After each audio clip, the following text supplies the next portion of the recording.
Navi's turn to ban. Greetings and salutations, Dota fans. Welcome in, and I'm sure you're as excited as I am. We got two of the heaviest hitters in Western Dota ready to square off here in the winner's bracket of the G-1 Champions League Western Qualifier. Navi taking on Alliance. Alliance, no Tidehunter, no matter what name you think is the most memorable. One thing is for sure, Loda and company know how to win. Dating back to DreamHack winner, this is a team which has put first-place finishes under their belt in major events, including their recent LAN victory at Star Series 5, as well as a dominant performance in the DreamHack Invitational. Their overall record bears this fact out as well, as they've assembled an absolutely unconscious 12-3 record throughout the month of April, on the way to being considered by many to be the most feared team in the West, be it live or online. Today, though, they'll be up against an opponent they know well, and one which is coming off of their own impressive LAN victory. That opponent, Navi. What is there to say about Navi that hasn't been said 1,000 times before? The most consistently successful team, both online and in LAN competition, is going to be a favorite to place well, if not outright win, almost every tournament they enter, and the G1 Western Qualifier is no exception. They're 9-1 throughout the month of April and 15-5 over their last 20, and the Superstar squad is fresh off their win at the EMS Spring Final as well. Their new lineup seems to be clicking, and they're managing to get wins every way imaginable. Sometimes they get a win through creative draftings. Other times they just play grinded out, solid Dota. In short, Navi, like Alliance, simply knows how to win. Had these teams been in different sides of the bracket, they'd both have been favorites to reach the winner's bracket finals. And no matter who wins today, you can bet that whichever team falls to the lower bracket will still be a favorite to qualify for the finals as they battle back from the loser's side. Now, Navi is going to be playing with it. This should be a pretty quick draft, by the way, as Navi did get penalized a little bit of bonus time because Havos was apparently having some problems getting into the game. So should be coming fast and furious, but do want to touch on, of course, and, unless you've been under a rock, unless you're just brand new to Dota, the new Navi lineup is as star-studded as it gets. Puppey, Havos, Dindy, that core three, dating all the way back to their victory at the International 1 with the addition of Kuroki and Funnick, the superstars from Mouse and from Empire, respectively. Since those two have been added, there really isn't a team in the West that quite has the star power of Navi. And what's even more exciting to see, there's always this adjustment period. No matter how good of a team you have, no matter how talented your squad happens to be, you still have to adjust to what that team can do. You have to figure out what works for you. And Navi really hasn't had too much of a problem doing that. As mentioned, they put together an impressive win of their own, or impressive streak of their own, 9-1 throughout the month of April and 15-5 in their last 20, dating back to last month as well. And that's what's really exciting. When you look at these two teams and you look at their records, they just don't lose, or if they do, they tend to lose very, very close games. And Alliance, of course, going back to Star Series, a strong team who has shown time and time again, be it there, be it a DreamHack, they know how to win on LAN. Navi, I mean, yeah, you could say maybe they know how to win on LAN, given they won $1 million a couple of years ago and came in second in the most recent International. But now with the International 3 being announced, both of these teams, I would say, I think it's pretty safe to say they're going to be straight out invited to the International, but still, they're going to want to establish their own credibility heading into this summer and looking forward to the International 3. So the picks are beginning to show themselves. We're going to have the Wisp picked up first by Alliance. They're going to grab a puck and a profit. And I'll tell you what I really like about that. That is, oh, wow, Navi's actually going to take the CK away that way. What I was going to say, what I like about Alliance, just go ahead and skipping the typical heroes you normally see picked to go with an EO pickup. Instead, yeah, and the reason I was going to say I liked it is there's so many that work well in that regard that they can bank on Navi not banning all of them out. But now with Navi taking Chaos Knight, they actually might have a chance to. If they go ahead and ban out the Tiny, they ban out the Sven, and just a back pocket pick you'll see once in a blue moon. I've seen it one time and I absolutely loved it and still want to see it again, is an Ursa plus an EO. And so, I mean, Navi can quite literally take away the best options that you usually see hooked up with an EO, and we'll see how Alliance is going to react to that. Instead, they're going for a global presence kind of an approach. The puck, the Nature's Prophet, when you've got a Prophet and an EO on the same team, they're going to be able to strain Navi at least a little bit. They're going to be able to push the boundaries and open that map up. It's a lot like the spread offense if you watch American football or what have you, or even the NBA and the way the NBA tends to be played now. Spread them out. try to create some space. Make use of the fact that you're in control with a lineup like this, and try to exploit weaknesses that you can even shape with your own hands based on how you want to wield your lineup. Na'Vi, though, with an extremely powerful front three. And I'll tell you what I really like is Magnus plus CK. One of CK's problems is that, he does well in the late game to a point. He's not an anti-mage. He's not a Phantom Lancer. He's never going to be. But now with Magnus there to empower him, to give him just that much more bonus damage, not only is he more potent in the early and mid game, he's actually going to continue to be a much bigger influence on the late game than he might have been otherwise. And when you look at the pure aggressive nature of the Magnus and the Batrider pickups, Na'Vi is going to have every answer they need to just start running pretty quickly as 5 and just say, you know what, we're not too worried about Nature's Prophet teleporting in again, because we're not going to be worried about EO +1. We're going to be just coming at you. We're going to be fighting at your towers. We're going to make you face up to us.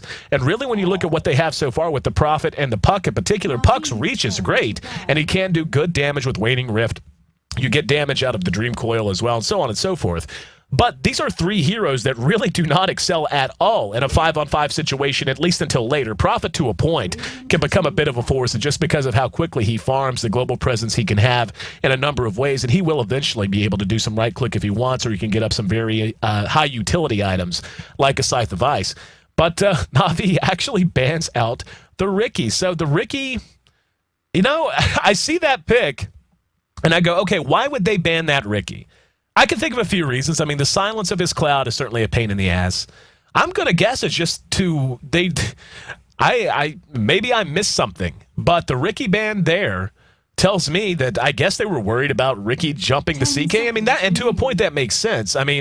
Riki traditionally, you don't see him run very often, but when you do, it's usually in an anti-carry role. The idea that he's going to be just a force on the map. But the thing about that is you'll usually just pick a bounty hunter so you can actually have a hero that scales a little bit better. But, you see that come out. The silence would certainly be crippling on Bat, Mag, or CK. I guess if he could backstab the CK, and CK's health pool is not super impressive as you get into the mid-game. He starts out doing pretty okay in that department, but then it comes down to a choice of, do you build an armlet? Do you build drums? How do you want to handle that hero who normally wants to hit his peak in the mid-game? And I guess they were just worried that a Riki pick from Alliance, and I take it back. I guess potentially they didn't want to see a Riki with an EO, something like that, but... Anyway, the ban's on the side of Alliance, getting rid of the team fight heroes, getting rid of the Undying and the Gyrocopter, which makes a ton of sense. Either of those heroes would have been a tremendous addition to Na'Vi's lineup so far. And, just giving them all the more ability to start running as 5, start pushing very, very hot and heavy early on. The Leshrac fits in with that as well. So, very cerebral drafting so far. And I'm really anxious to see what Alliance is going to pick up here. They're going to go with a Tiny. They're going to go with a Sven, maybe. Either of those heroes would work. I've never seen a Luna with an EO, but Loda is a player who does love his Luna, and that would certainly help them fight a little bit more effectively against a lineup like Na'Vi is showing us, which traditionally is going to want to fight more in the mid-game. And Luna is a really solid mid-game presence because of the power of Eclipse, especially once she hits level 11 and gets 2 points into it. The damage output of a level 1 Eclipse is not anything to shake a stick at. It's just not all that terrifying. But they're going to need something to go with the EO, and their lanes are a bit of a concern, too. You've got what you would say is your mid and your off lane, so they're still going to be looking for 2 high-tier supports. And Lena's still available. Shadow Demon is still available. I would not hate a Shadow Demon against the CK at all. Feel like that might be a direction they want to go.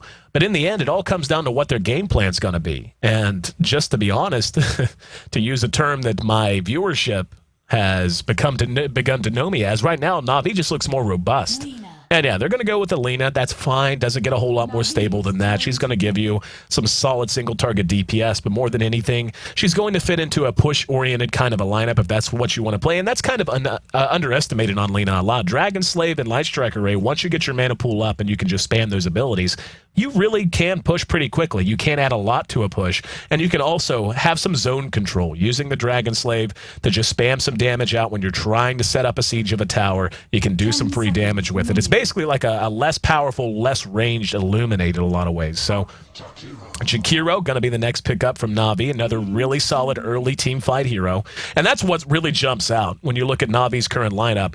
They've picked heroes that want to fight early. I mean, Jakiro is an excellent support. He's kind of waned a bit in his popularity for a while there. And, this is going back a few months, but he was first pick, first ban kind of caliber. He was just valued that highly. There was a slight nerf to his Ice Path that brought the level 1 damage down, which I feel like was a big effect, or had a big effect on the way he felt in lane, and that's why a lot of teams started moving in other directions. They wanted heroes with a bit more utility, as opposed to a hero that, for the time, was known to have a really good disable at level 1, but also did a decent chunk of damage. I mean, 1 point in Ice Path and it did 100 damage was really strong in early laning phases. So Alliance is going to go ahead and grab up their Sven, so you can already see what they're going to be looking to do.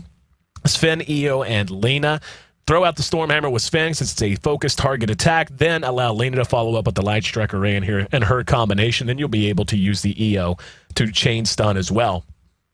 But the bad thing about a Sven, as good as the hero can be in a variety of situations, is that he is yet another hero that is not... He's a little thin early. I mean, he can do damage. He's a hero that can be played as a support or as a carry. He'll definitely be in the carry role this time. In fact, it'll probably be low to playing on him. But if Navi's able to take the fight to Alliance quickly enough and take Sven out of his comfort zone, don't allow him to farm, make him try to defend, and then get a win or two. This is the kind of lineup that Alliance is running that has a lot of utility and can really abuse Na'Vi, but Navi's 5-on-5 teamfight is so good that there's really just no reason for them to do anything but run as 5 once the game really gets underway, once we see the laning phase begin to break down a bit. And yeah, they're going to go ahead and give themselves a safety valve with the Faceless Void as well. Now, I'm really interested to see, well, one, looks like we're going to have a remake for some reason, as both teams are beginning to disconnect, so I'll go ahead and pop us back up to the front. But the Faceless Void pick, I want to see how they're going to lane this. I mean, Magnus can play a lane support, but then, I guess we'll just have to wait and see, really. But while we do, go ahead and bring some music on back up as we get the old game remade. Once again, Game 1 of this best-of-3 series between Alliance and Na'Vi going to be on the way next. Stick with us, guys. You're here on One More Game TV2. We'll be right back.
Prepare for battle. And we're back, and I'm not gonna lie, this is a little bizarre to me. We apparently had to remake because Na'Vi picked the wrong hero. Just picked the wrong hero. Didn't mean to pick CK, meant to pick a Rubik, apparently. And I mean, if both teams are fine with it, I'm okay with it. It's not gonna bother me any. But that is bizarre, because if Alliance drafted at all with the idea of a CK being a part of the enemy team, then I'm going to guess they communicated or something, because nobody seems to really care. But yeah, so the CK not going to be a part of this. This lineup makes a ton more sense now. I mean, it's not hard to understand what Na'Vi's going to be up to. I was wondering where they were going to put the mag and what they were going to be looking to do so far as farming and so forth with a CK and no other hard lane support, but I would say it's pretty obvious now. We're going to have a tri-lane of a Jakiro plus a Void, as well as a Jakiro Void and Rubik with Mag mid and Bat off lane, or vice versa. Either way. Funix on the Bat, so yeah, most likely will be the Bat off lane. But for Alliance, I mean, pretty clear cut as well. Likely to have our defensive tri-lane trying to get Finn his farm with the Nature's Prophet handled by the Bulldog. And Puck in mid. So how about we just run through our lineup, see who's handling who here in mid. It's going to be S4 playing on our Puck. Lina will be handled by Ake. Sven, as anticipated, going to be handled by Loda. Wisp going to be played by EGM. And Admiral Bulldog going to be handling our Nature's Prophet on the other side of the river. We've got Puppy playing on our Jakiro. Faceless Void going to be handled by Havos. Magnus going to be played by Dindy. He's actually got his eye right next to Ake, and there we go. They're going to go for something here. They've got him down to half health, and Dindy might be in trouble. Uses the skewer, and the Ice Path caught 3. S4's now in trouble. He's going to be our first blood. What a shot from Puppy. The perfect Ice Path. Could not have asked for better. They lined up just right. And Puppy turns a situation that looked to be almost an assured first blood. If not an assured first blood, then a really bad start for Dindy. He turns it into an excellent start for Na'Vi. And right out the gate, Na'Vi comes out swinging hard, and S4, very cute with his phase shift, manages to dodge that Ice Path. But for the moment, Puppy's going to be hanging out here. But yeah, let's go ahead and run through the rest of our lineups. Puppy, who got me excited already, playing on our Jakiro Void, handled by Havos. Mag going to be played by Dindy. Kuroki, no surprise to see him on Rubik, and that's always exciting, by the way. If you're new to Dota or you're new to the competitive scene and you like Rubik, then you're gonna like Kuro. Kuro is one of the best Rubik players on the face of the planet. Funnick, getting cute with his jungling here already. I really like the choice to send the Bat into the jungle instead of into the off lane. But taking a look at our, yeah, I mean, this is no surprise. Bulldog's going to sack his off lane as well. So this is going to be just a total free farm fest at the moment for both teams. So what's going to be important to watch other than the mid lane, which is where most of the contesting is going to be? We're likely to see a decent number of gank attempts, as we already saw blow up in the face of Alliance there. And Puppy is spending a lot of time there right now. No reason for him not to. I mean, other than the fact he is going to be a little under-leveled, he should be able to still soak some experience so long as he and Dinding communicate well as to when they want to be near each other, or when they want Puppy to be soaking experience out of mid. Yeah, I mean, level 2, level 4 on Mag already. He's in great shape. S4 is actually, due to that death, quite far behind at level 3.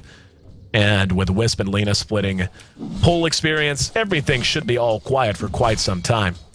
Loda does have a decent amount of gold already in his back pocket. He's got 15, just about 1,400 saved up. So he'll be able to look to pick up a set of treads very soon, if such is his desire. But what we're going to be wanting to watch for is going to be how these carries build. And, you know, Void in particular, and I talked to Fear a bit about this whenever we had him on for the broadcast yesterday, is Void is more so than most heroes, is a hero that's very much played to personal preference. I mean, every player has their preferences in how to handle a hero, what sort of item builds they prefer based on their team needs and so forth. And Havost, I've seen him do a little bit of everything. I've seen him rush Midas, I've seen him do Mask of Madness first, I've seen him even go for early Maelstrom into Mjolnir. So that's going to be wide open, but what's really going to be important is whether the Midas comes out or not. Don't know that he'll get it, don't know that he will or he won't. He's got 1,200 gold banked up right now. Another hero or player who loves Midas is Loda. And let's see what he's got on it. Yep, that's going to be a hand of Midas. So Loda is going to be looking to go late game, which is a good call against a Void. I mean, if you're going to be taking on a Void, a completely over-farmed and fat Sven is just ridiculous to deal with. In fact, Speaking of fear, we saw that in his series against Team Liquid. And he had arguably the fattest Finn I think I've ever seen. When he was empowered, he had a DD. Hang on, didn't he? Taking some damage. Not going to be any follow-up, though. Whenever he was empowered, he had a double damage. He had God Strength popped, etc. He was basically hitting for 1,000 damage per swing of the sword, not including potential crits because he had a Daedalus. So, I mean, Finn is one of those heroes that absolutely will just be a one-man wrecking crew, more so than most other heroes can be. But Void, by virtue of his passives, is another hero that many consider to be as potent as any when you get to the late game. And Havost, again, hasn't really showed us much of anything so far in terms of his item build. He's got 1,600 gold. He may just one-shot by the Midas, and at this point they're going to know that Loda has his. So Loda with a Midas up very quickly. Now the question becomes, how do you build? Armlet tends to be a choice that you'll see on Sven players who want to have a bit more mid-game punching power and want to fight a little bit earlier. But really looking at Navi's lineup, I feel like Navi's lineup is going to be the lineup that wants to fight a lot more often and fight early on. But, you know, again, with the Void, there's just no way to tell. Void is one of those heroes. He is kind of weird. He's not exactly like an Animage. Animage struggles to fight at all, and we just see the treads picked up on Havost, so nothing untoward so far. And that could be an indication that he is going to want to be a little bit more active early on compared to most other heroes, or most other players who would play the hero. But Void is one of those heroes who can start to contribute to team fights at level 6 just because of the strength of Chronosphere, even if that's all he does. And you'll oftentimes see professional Voids do that, especially when they're in a lineup that is as aggression-oriented as Navi's is. You'll see them occasionally just show up to a fight, drop a Chronosphere, try to do some damage, time walk away, and then just go farm while the rest of the team fights it out. And that's perfectly okay. And with the lineup they have, though, he doesn't even have to do that. The power, Empower from Dindy is going to give him a lot more viability in terms of damage output, especially if he goes an item like a Mask of Madness, where he can just burst and then run, following a Chronosphere. We are going to see a bit more movement now out of Na'Vi. They were grouping up momentarily, but all seems quiet, at least for the moment. And just heard Wisp hook up, yep. Picking back up with S4. Still no real movement outside of the first blood we saw in mid. Dindy with his bottle, and not a whole lot else. Taking a look at Funnick. Looks like he's on his way to his Tranquil Boots. Now, the thing about a Jungle Bad Riders, he does tend to start out relatively slow. His levels are actually okay. And we're going to see a coil used on Puppey. That's going to prompt a reaction. TP's coming. Ice Path buys him some time. The damage is there. They're going to be able to clean him up with the Furion ulti. And now Dindy's going to go ahead and spend an RP. And that's going to knock S4 back. Good fire or flame break from Funnick. Knocked him back into the range of the tower. So they end up going 1 for 1. Not a bad exchange for Na'Vi, given Puppey was caught out and more or less dead to rights. Did cost him an RP, but hey, this stage of the game, you got Bottle, you got Mana Boots, you're in pretty good shape, and certainly well worth it to get a return kill. Back to Loda. The way he builds is going to be, I mean, he'll probably, treads is no surprise at all. But after that is when things become interesting. Armlet is a much more situational item on a Sven. Let's see what did Devotion just pick up. Okay, still just sitting on regular items so far. But it is an item that can give you a lot of punching power early. There's also drums. Very, very stable on a Sven. Gives you a bit more mana if you want to fight early. Tanks you up a bit more. I mean, the stat gain on that item always makes it worthwhile. It's a relatively small investment, easy to build into. He's not being pressured at all, so we'll see. And usually when you're in a situation like this where you're not being pressured at all is when you're going to feel a lot more comfortable trying to build towards a big item early. And Sven is also a hero who can benefit a lot from a Mask of Madness. BKB, though, really the most important item for Loda. The only problem with that is there are 2 disables that go through BKB for Na'Vi. And especially if they chain them together. If they're able to chain together an RP and a lasso, they can just take Loda completely out of any fight if their communication is there. And to be honest, the initiation outside of Puck is just not nearly as potent for Alliance. Like Alliance with their lineup, especially, and I talked a bit about it, it's just not as robust a lineup early on. Furion's going to find his farm, and if the game goes late enough, he will become a force. And that might just be the plan. They're just going to bank on a later finish to this game and try to play defensive while Na'Vi's going to try to get a lot out of their punching power early. And Funnick's going to find S4, going to bring him right back. Ice Path to follow it up, and that's as beautiful a chain of initiation as you're ever going to see. Bringing a Puck down at this level, 8.5 minutes in. And now they're going to find Ake. Ake caught napping in the woods, and he's going to be punished in the worst way. Remember that word I used, robust? You think They're a little robust with the amount of damage output they have just with those heroes. Loda has popped his God Strength and is now beginning to go to work on the top tower. The good news as well for Na'Vi, though, not only is Havos finding his farm, but he's actually going to get a Maelstrom, which is totally fine. I actually like that a lot. It's a nice middle-of-the-road item on him. You know, instead of going Midas and going all in on the late game, or instead of going Mask of Madness, and the thing about Mask of Madness, if you get that as a first item on a Void, is like, yeah, especially with Empower, you can show up and you can Chronosphere and then use your Mask of Madness and you're going to do some damage, but you better hope you kill everyone. You better hope that there's no one still standing, because you're going to have no health and you're going to die immediately, especially if you time walked in and don't have it off cooldown to get out of trouble. But Maelstrom, a relatively cheap alternative, gives them some pushing power, gives them some fighting power, and it does build into a Mjolnir, of course, later on if he wants to transition to that. But so far, Na'Vi is just looking good. I was asked by the viewership my predictions for this series. I'll go ahead and voice them here as well. Go on the record, so to speak. This is going to be one of those series that is either a knockdown, drag-out fight that goes 3 games and takes 4 hours, or this is going to be a game where it's 2-0 for one team or the other. I'm not even sure who. It's going to be 2-0. It's either going to be that or it's going to be 2-0 for one team or the other, and it's going to be 2 relative stomps. That's my prediction. That tends to be how these teams play. Both of these teams love momentum. They know how to roll up a Game 1 win into an impressive Game 2. They also, both teams do have some resiliency. So that's why I say it's either going to be go 3 games and be an epic series, or it's going to be one team running over the other in 2 straight games. It's not going to be like, oh, well, it was a 2-0, but it was close. You know, either team could have won either game. I don't think it'll be that way. So far, Na'Vi off to a fantastic start. Loda looks to be getting a set of drums. He's got a bracer in the inventory. Earn already up on the West. Taking a look at Ake. Not a whole lot to report still. Running around in his broke brown brutes. S4 also struggling quite a bit, and that's not something you want to have happen. You cannot afford to have Dindy's Magnus get a good start, especially if you're a puck, who should, for all intents and purposes, be able to do okay against him. Taking a look at Kuro. And this is, again, the guy to watch here. And there's some good abilities for him to steal. Warcry is actually one of the best if he can get it, just to help his team against Fen with the cleave damage and with the physical damage. And so far, though, we can see, and this is kind of what I was talking about, or I alluded to.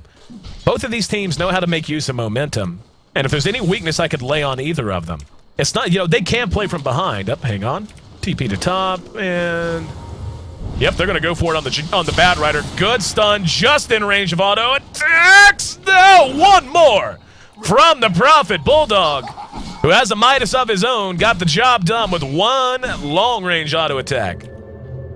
Another high-value kill, but this time going to Alliance. And I like this a lot, by the way. This is something that a lot of teams, and Alina actually just got a solo kill on Kuroki. I guess she just blew him up. Yeah, blew him up with his ult. No, she didn't even use her ult. Wow. But one mistake that you see a lot of teams make is they'll wait maybe a little bit too long to start putting EO to use with his relocate. Not the case there. And being able to pick off a bat especially. Delay his Blink Dagger a bit. He's a hero that should feel safe and be tough to kill in most circumstances. But as it stands, Loda just going to work on this top tier wand. Looks like he's going to get it for free. And he will. He's got his drums up, got his treads up, so he's looking really good. Dindy, though, has his own Blink Dagger, arguably the biggest playmaker in Dota. Little pressure put on by Void. Now, he's going to pull back. He should have his Chronosphere. He does. And now we're going to see Ake picked off for free. Wrong place at the wrong time. And, yeah, wisely, Loda and S4 turn and start to run. They're going to use the Warcry. Dindy might be able to catch him, though. His Blink Dagger's off cooldown in 1 second. And there it is. Whoa, good phase shift from S4. They're going to get Loda regardless.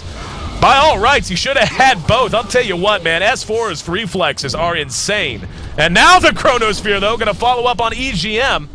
He's going to drop. S4 uses his silence, gets 1 kill on Rubik, and will be able to ethereal jaunt his way to safety. But a couple of really good kills going the way of Na'Vi, and they should be able to take a tier 1 bottom, one would think. Actually, no, they're just going to take over the jungle. Not putting a lot of emphasis on that right now, as Dindy reacts to mid to keep that tower still standing. But want to give this, not him. Sorry, Bulldog, you're awesome. Where are you, S4? Not you. You. S4 Fastest fingers in the West, man. Ask his girlfriend. But, Tish. But, yeah. I mean, that was super, super good on the phase shift, and it kept him alive. We're 14 minutes in, 4-7. 11 kills on the board, 7 belonging to Na'Vi. Let's take a look at the gold graph. We can see still very tight match. Less than 500 gold in favor of Alliance right now. The experience somewhere between 2,000 and 3,000. And the late game showdown, though, you got to give Na'Vi the advantage. They just have so many ways to initiate, even with a BKB up on Loda. And again, but just between RP and Lasso alone, those two abilities, if chained together correctly, can take Loda completely out of a fight. And you're going to have reliable physical damage in the Void if he gets his items up. Not to mention a Chronosphere. And other than Loda, the damage output is middling at best by design. I mean, they're not going to get a whole lot out of the Wisp. I mean, his orbs are going to do damage whenever he pulls them in tight and is able to get right on somebody. Lena has single target burst, but that's all going to be mitigated by bigger health pools and more items. Then you've got the Prophet, who will give you some right click if you build him that way, but usually you just want to have a bit more utility out of him. We'll keep an eye on what he wants to build. He's got 2,800 gold in the bank. A mech. Well, see, the thing is, mech might not even be the best investment for them if they're not planning to 5-man anytime soon. He may just want to build towards his Scythe device and just have that up quicker. Loda is going to go with his BKB, or go for his BKB. And that's a fortuitous haste rune for Dindy. And this could be unfortunate. Loda is going to start to withdraw, but he's going to be walking right past the hasted Dindy. Here we go. Spotted out. Wisp is right there, and Dindy's right on his tail. And he's going to go ahead and spin to stun. Dindy's going to have to do something quick. There's a stolen Stormhammer used back on Loda, and the relocate gets him back to safety. So Na'Vi, unable to get the job done. EGM's dead to rights. Loda says goodbye to his buddy one last time. And we'll be seeing you back in the well in just a moment, EGM. No good deed goes unpunished. And that's a killing spree for Puppey. In the meantime, no pressure being applied to the Tier 1 mid. We're going to see a TP reaction. That's going to be Havost, and oh, he got him with a Chronosphere. And yeah, that Maelstrom letting him do plenty of damage. Shockwave from Dindy didn't hurt either. There's a coil, though, going to lock them both down. In the meantime, a tower does drop. And Kuro showing off his Stormhammer skills. Loda, in the meantime, though, does manage to take down another tower. He went ahead and bought a Black King Bar recipe. He will have his BKB up at about 500 gold once he gets enough for his Mithril Hammer. Bulldog has gone Shadowblade, so that's fine. I mean, there's nothing wrong with that. But it does mean they're lacking some really important items, and they're going to be delayed on some very important items. Furion, usually the hero that you want to get a mech up if you don't have someone else dedicated to it. And so far, yeah, no one's even started on one. Yeah, even the Wisp getting an urn. But again, that's okay, because I don't know that they want a 5-man right now, and mech is much more of a 5-man investment than it is into a split push, spread the map kind of an investment. But going with the Shadowblade above anything else means Bulldog needs to be a bit more active. He's going to have to be a part of every single engagement, make use of his global presence, and make use of that Shadowblade to justify the investment. Rubik loves his... I'm pretty sure... Was that him or was that Loda? That might have been Loda. Yeah, it was Loda. I was going to say... Kuro loves his Stormhammer, but that was actually Loda. It's a fun ability to use, has a very satisfying crack to it. But as we can see, what Na'Vi's doing, this is the way that you beat a Wisp lineup. If you watch the Chinese scene, this is one reason they don't value the hero nearly as much, is all you have to do is draft a lineup that you feel comfortable going late with, and then just run as 5. And to tell you the truth, I feel like Na'Vi actually took it to another extreme. They didn't just draft a lineup that they can feel comfortable going late with. They picked a lineup that hard counters, in many ways, the hero that Loda's farming. He's got his BKB done. But after 2 uses, the BKB duration will not be as long as Lasso plus the... as Lasso plus the reverse polarity. So, that's not going to be as reliable for him unless they get the jump on him. But the way Na'Vi's playing this out, and Loda is going to get a nice infusion of gold here. This is one of the excellent things about Sven. And you want to get a Sven ahead and make him just absolutely gigantic. This is how you do it. You just have your supports dedicated almost full time to making sure that those ancient camps are stacked. And now Avos actually picked up another Mithril Hammer. So we'll see what he wants to do. But for now, Radiant's bottom tower we've quieted out a bit. Na'Vi is going to get a free tier 1 tower. Will be completely and utterly uncontested. Radiant's bottom tower has But with Empower, we can already see. Empower plus Maelstrom, he's hitting hard. And that's just a beautiful, beautiful synergy between those heroes. To be honest, I feel like Na'Vi just has a better draft here. Not to say that Alliance can't win or that they were totally just blown out of the water. It's not that at all. It's just anytime, you know, as a broadcaster, you look at the teams, you try to talk about good things and bad things for both. And I look at Alliance's lineup, and I could talk about some good things, but I feel like every good thing I bring up, Na'Vi's got an answer for. And that's just, and whenever you see that, that's a sign of good drafting. That's all that is. But you can never underestimate the power of a big, fat Sven. Na'Vi going to work on the big boy down in the Roche pit. And looks like they might have a chance to get this uncontested. The only real vision that they have in the vicinity, don't think would have been enough to indicate this was up. But yeah, we are going to see Puck go for it. Oh, good! Coil! Got 4! S4 is in trouble, but the Chronosphere goes down. Loda wasting a lot of BKB time there. Havos had just finished his BKB. Na'Vi gonna skewer and get AGM, and now spends the RP. Caught 2 and may have bought enough time. Nope, not for himself. But a couple do manage to get away. What a coil out of S4. My goodness. He's the one that ended up dead there. It's gonna win the Mirage most likely. But that coil, and where they hit it too. As grouped up a spot as they possibly could right here near these stairs. Got everyone as they tried to bail out. And that's a nice turnaround for Alliance. I didn't even think they knew what was going on, but if they didn't, they certainly did. They did there. Or they did, they reacted as if they did, I should say. And now we're going to see Bulldog making his way towards the Scythe of Ice, as one would have expected.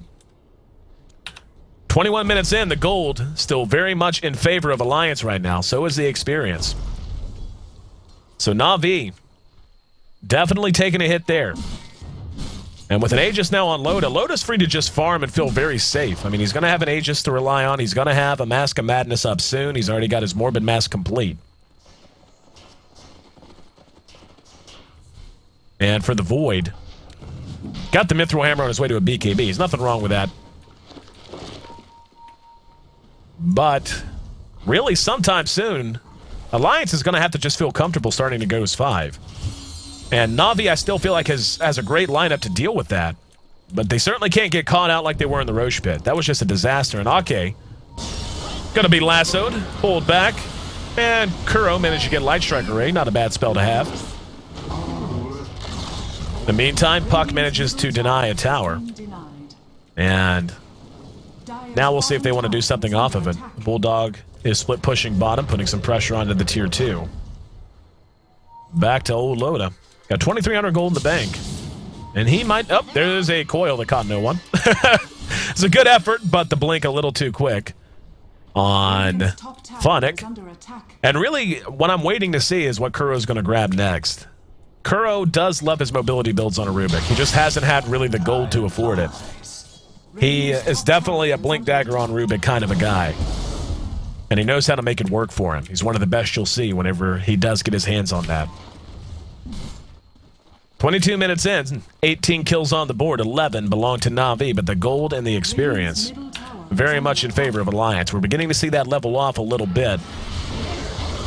And what it's going to come down to is just how confident Na'Vi feels about Void versus Sven. Again, between the lasso and between the lasso and the RP, they've got the ability to lock him down basically indefinitely. And Havost, just by virtue of time lock, can be relied upon with enough attack speed to lock him down as well, regardless of anything else. But do you really want to go all in on that? Or do you want to make something happen sooner rather than later? Still very early on in this game. And both teams in relatively good shape, I feel. But obviously, Alliance with the slight edge. And we're going to see a rather quick Scythe of Ice coming out of Bulldog, which is really important. Being able to... And you know, a quick Scythe of Ice on a Furion can absolutely turn a fight around. Just getting one high priority target who's a little slow to their BKB. Getting Magnus before you can RP if you see him winding up and you're able to interrupt.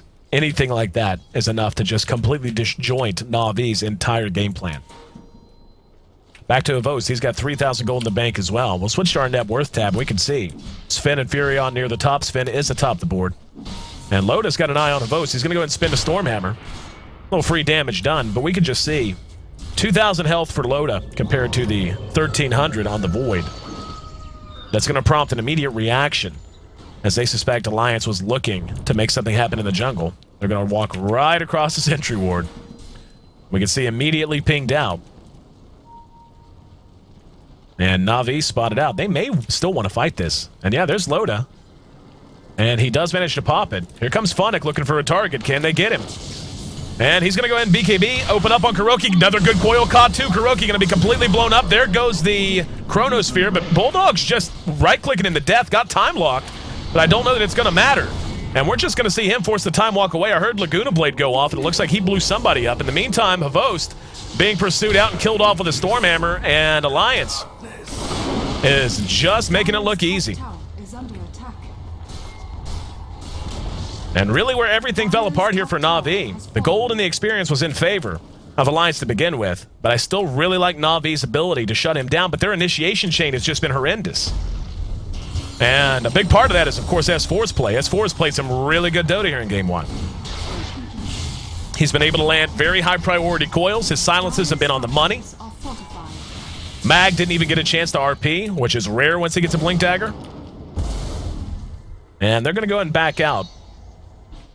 And, you know, talking to Loda, every time I see them do this, it makes me smile because, you know, we had Loda on for a few casts a while ago. He's a good friend of mine. And, you know, I asked him once in an interview. It was a Q&A session during the D2L. I asked him how he, you know, what he thought the biggest weakness of his team was. And his response was, you know, sometimes we get a little too greedy and hang around. They overstay their welcome. They get a kill or they win a fight. Then they go, okay, let's go get a tier 3, even if we can't get the racks. And they end up feeding 4 or 5 kills back because of it. And right there, we saw the shot caller for Alliance definitely saying, you know what? We want to fight. How about we just back and not worry about the tier 3? And as a result, things stabilize and they come out winners. 10,000 gold their advantage right now. Experience is about 12,000. And Loda, large and in charge, with an Assault Cuirass and his inventory. Didn't even finish out the Mask of Madness, which is fine too. And he is just hitting so hard. The guy's farm is going to be insane soon enough. And Na'Vi, and this is where things start to hurt. And why some teams still really do believe Wisp, you know, regardless of how well the Chinese handle or what have you. They still feel like Wisp is deserving of a first pick, first ban. Is if you can get a Wisp lineup ahead of an enemy lineup that's running as 5, it's really hard for them to ever come back because they do have to stick together so often. We're going to see Bulldog hook up with Loda and EGM as they just blow up a Faceless Void. And yeah, this is what I'm talking about. It's like they don't want to run as 5, but they have to, and now we're going to have fun engaged upon. Dindy's going to be stunned out. There's an Ice Path. Loda being dragged back, but all he did was set it up. And Dindy going to spin the RP, but no damage is being done. He skewers across the chasm looking for safety. But we're going to hear a coil go off. They're going to get another kill. Loda is just an absolute wrecking crew at this point. Dindy, woohoo, barely able to make it away before the orbs are enough to get him put into a body bag.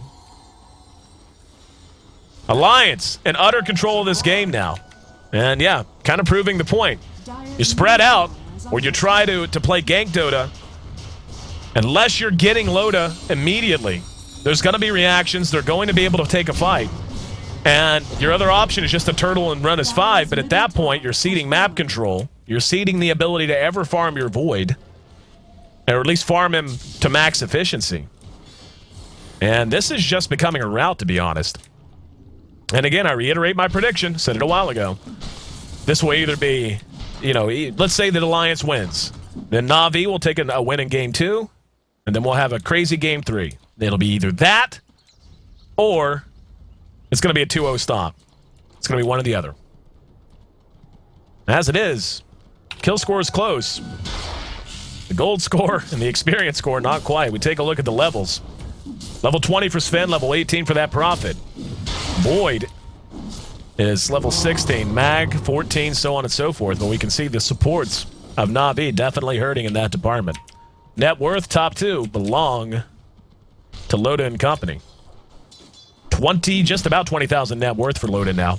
Next closest is Profit at 15, and Poor Void almost being doubled up at this point. And, you know, Na'Vi, again, they have such a really strong lineup. I just don't feel like they've really put it through its paces. And, you know, they've been ganked down, and it's been some good play on the side of Alliance. But their ability to execute and take objectives has been a little suspect. Coming up on 30 minutes in, still potentially a lot of Dota to be played, though Loda does now have 4,000 gold. And we'll be able to one-shot buy a damn Daedalus before long. Honestly, at this point, he may as well just get himself a butterfly if he wants. He can get anything he wants. Yeah, he is going to one-shot buy a Daedalus. He's already picked up the recipe. And, yep, going to work. Up and top. Havost doing what damage he can down here. They're going to try and find a target. S4 is going to be able to make it away. Bottom tower is under attack. And yeah, they're just going to trade tier 3 for tier 2. Dire's top tower. I don't math so good, but pretty sure that's not what you want most times, especially whenever you're not even going to get to tier 2. And we're going to hear, I just heard Bulldog land. Yep, he's under Shadow Blade. They're going to TP out immediately, though. So Bulldog unable to do anything there. So they get a free tier 3, and Na'Vi left wanting at the tier 2. True sights on the ground. We'll see who's going to end up picking that bad boy up. And they just went for a gank, actually. EGM will end up cleaned up.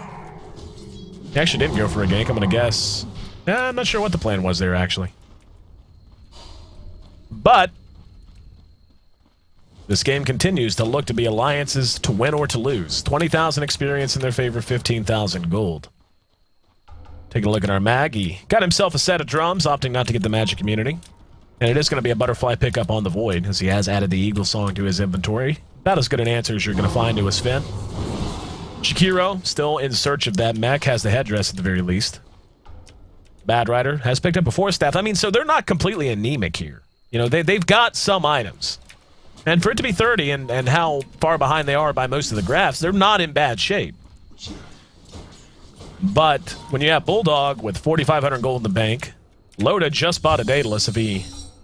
Yeah, I mean, he basically can if he wants. And Na'Vi gonna look to make something happen with a smoke. They're gonna move across mid. And try to find somebody. Avost is up front. It's gonna be S4 that spots them out. So the dust is popped. And this is unfortunate. They're gonna go ahead and cut through the jungle towards an area completely unoccupied. So a smoke not accomplishing much of anything. And all this time, Loda continues to farm. He's actually gone heart. He picked up the recipe for Daedalus and thought better of it, got a heart. So Na'Vi was retreating now. However, Alliance now with a smoke of their own. And if they can get Havost in this lane, oh, this could be horrendous. Oh, Havost. You feel safe, you're not. And Bulldog. Yep. That's a dead Havost. That's probably GG, to be honest. Without him, they can't fight at all. Funnick taking a little bit of damage, but yeah. I mean, he buys back, which is something he couldn't afford to do anyway. And now they're going to have the re-engagement. Havost is going to be able to bang down Ake, but he is going to be stunned. Now he's sprouted in. And now here comes Dad. You wait till your father... He actually got blocked by the tree. It's good RP there. And Loda, though, is just so tanky. They just can't do any damage at all. And there's a Stormhammer. Poor puppy. And, okay. Just basically playing hopscotch, getting another kill, killing off the Void. And GGs do come out. Alliance with a lineup that looked a little thin in the beginning. Shows they're nothing but. It shows that carries Finn is not something you should write off. Phenomenal performance. And remember, I called it, and this is my official prediction. Alliance stomped for all intents and purposes here in game number 1. Game 2 will either be a stomp for Na'Vi, and we'll have a crazy game 3. Dire's bottom Or- tower has fallen. Alliance, well, I guess, never mind. If I keep backtracking, my prediction is that with Alliance having won here, Na'Vi's going to struggle to bounce back. Has fallen. Alliance just knows how to capitalize so well on situations like this. However, Is under attack. Na'Vi, a team that should never be counted out. They've showed us that time and time again. And they're going to be looking to get things back on track. Quick, fast, and in a hurry. As we head forward to Game 2 of this best of 3. Alliance taking on Na'Vi in this winner's bracket showdown. 33 minutes, 55 seconds. The official game time, 18-14, the final kill score. But man, those graphs, the lead was a bit more than the scoreboard would indicate. I'm AC, you're here on One More Game TV2. Hope you guys are having as much fun as I am. Make sure you stick around. Game 2 of this best of 3 is on the way next.